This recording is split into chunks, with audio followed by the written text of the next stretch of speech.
Almost a year ago, Hypixel Skyblock released one of their most hyped updates, adding the biggest island ever into the game along with a variety of new content. With this came a very anticipated feature, the Lava Kraken Kuudra. This would finally be the update that would overthrow dungeons as the most popular aspect of Skyblock. Fast forward 6 months, the admins finally realized how boring Kuudra was and revamped the entire thing. What was once just sitting on a cannon shooting at the same target over and over again evolved into a battle where strategy and teamwork are essential. And here I am 3 months late to the party because I kind of quit the game for a bit to go play Terraria. Now I wasn't initially interested in Kuudra that much until I was informed how many coins it made per hour. Now I've said this many times and I'll say it here again today. There are 3 principles to life: clout, shotties, and the bag. So we're going to be chasing that bag. But while we're on the topic of clout, I'd like to inform you all that I am currently racing my future wife and subscribers, so please help a homie out. Each tier of Kuudra makes more money than the one before because the loot in the chests becomes higher tier. Naturally, this makes the tier 5 Infernal Kuudra the most profitable. But to even be able to fight it, you need 12,000 reputation in either the mage or barbarian faction. Since I had spent almost no time in the Crimson Isles, I had barely over 1,000 rep, so I had 11,000 more reputation to grind out. You can gain reputation daily by killing each of the mini-bosses scattered around the island and doing each tier of Kuudra. There are a couple other tasks you can do, but the main method to get reputation is by doing daily commissions for your faction. Sometimes these are easy, like killing Bladesoul once or fetching red sand. Other times, they're kind of difficult. Man, what the f? Commissions weren't necessarily fun, but I needed that 12,000 reputation if I ever wanted to fight Infernal Kuudra. Luckily, I had a special strategy. Every time I got a commission I didn't like, I'd use a special trick called not doing it. Looking back, that's probably why it took me so long to make this video. Even though I couldn't fight the Infernal Kuudra, I did gain access to the Burning and Fiery tiers, which I played a few times with my friends. At first, we were pretty bad at it, with no idea what we were doing. We might have it if someone builds that. It's just one. It's just that one still. It's just that one still. Oh my god, no way. We actually just failed? What? Kuudra went under. He went under. Someone say underwear so I can laugh at you. Underwear? I got it! Like, it's not worth doing. Okay, would you use it instead of selling it? Yeah, use it. Say it won't. Say it fucking won't. Say it won't. Use it. Okay, bro. Okay. Somebody donate me an Aurora chest, please. No. I got you. no. I got you. I think I won't Wheel of Fate this shit. What the f? Who do you think I am? Okay, let's see it. Okay, bro. Okay. Yo, Mana Pool 1! Avoid it. I don't want this shit. Go get out of my fucking inventory. But with each run, we shaved just a little bit off of our times. It became pretty apparent immediately that mana and ability damage were pretty important to control the hordes of mobs that spawn. All the top players were using Aurora armor with mana pool and mana regen attributes, the best combination of attributes, often referred to as god roll armor. And even though my storm armor wasn't ideal, it got the job done just fine at tier 4 and below. After all, this god roll Aurora armor cost over 300 million coins per piece, and that didn't count the hundreds of millions to level up the attributes. Maxing a set like this would take literal billions of coins, and I pride myself as someone who doesn't make impulsive financial decisions just for a slight sum.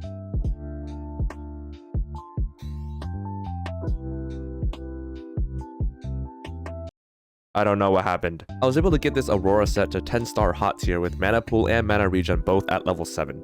I'm going to need a lot more Kuudra teeth to level it up more, which is only obtainable by playing more Kuudra, but considering I've already spent almost 1.5 billion on this set, and it's nowhere close to its max potential, means I'm in to spend a lot of money for this video. During a video I made a couple of weeks back, I made a comment that I thought the Duplex Terminator wasn't really worth it due to its very niche use inside dungeons.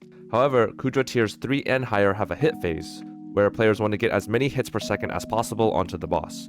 This makes Duplex incredibly useful, especially when paired with 3/4 Terra armor with a precursor eye, so it turns out the Terminator was kind of worth it. After 2 months of doing commissions inconsistently, I finally hit the reputation requirement. Finally, I could do tier 5 Kuudra, but there were a few more issues at hand. First off, Infernal Kuudra was on a whole new tier of difficulty compared to all the other tiers I had battled before. It was the first tier where damage would matter a lot, which meant the Terra armor I had been using up till now would no longer cut it. I swapped it out for pieces that had the dominance attributes, increasing damage when at full health. The other issue was that to unlock the chests at the end of the Infernal Kuudra fight, an Infernal Kuudra key would be needed. Each key cost about 3 million worth of coins and 2 nether stars, which meant I needed to kill a lot of Vanquishers. The best way to spawn them is by killing flares in a party. That way when someone spawns a Vanquisher, everyone can leech stars. So I spent a few hours grinding flares and watching The Amazing Spider-Man for the 15th time. Eventually, I had a decent amount of stars that would grant me enough keys to last a while. I mean, yeah, there are people with literal backpacks full of nether stars, but personally, I like the sensation of the sun every once in a while. With this, I was finally ready to face the Infernal Kuudra. The only thing missing was a team. Now, I could use Party Finder, but from what I've heard, Kuudra Party Finder is several times more atrocious than Dungeons Party Finder, so that is something I never want to experience in this lifetime. So instead, I decided to form the best possible Kuudra team.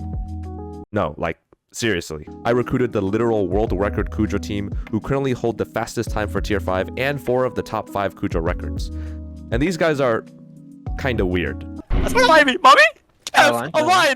I'm dead! I'm dead! I can't Align align! to the grave! Hey, you need to do that off, cause Martino know how to feel. Hey, we're under Wawa. I cry now. 我操你妈！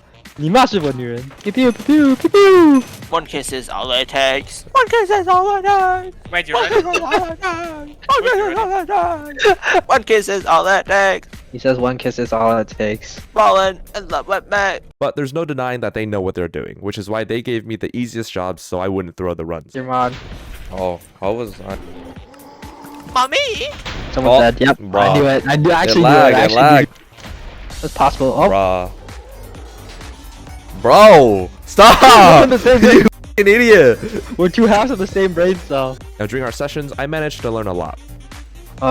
Just let him get to you then. Go to the spot. I get Switch to, armor. yeah, Go I to the get spot. to. I'd like try teleport up when going towards it. Yeah, so you don't lure over any mobs. I have no more arrow. Oh, you can buy it from the shop. The open shop thing. We are going. You're going CC. You're going CC. Okay. There are certain tactics to avoid being grabbed by the tentacles, or methods to survive and increase the overall efficiency of a run. Stuff I may cover in an upcoming Kuudra guide video of some sort, if that's what you guys are interested in. They also taught me some secret tech that I am not allowed to disclose in this video, but it's crazy how people have managed to optimize so much within just a couple of months of release. And I still have a lot to learn. Everything I know is just a small fraction of the complexity of Kuudra. What's clear though is that each session of Kuudra was netting me millions in profit at a time, and is definitely one of the best money making methods currently in the game, even if you're not playing with a world record team. I finally got my Aurora set up to burning tier after these sessions, and hopefully I'll have a full fiery set soon, but that just means I gotta do even more Kuudra. Until then, if you have any questions or just want to talk to me, feel free to join my Discord because I'm always talking in there. I hope you can join me next time when we discuss how a T-Rex will never know the sensation of a hamburger. Okay, bye!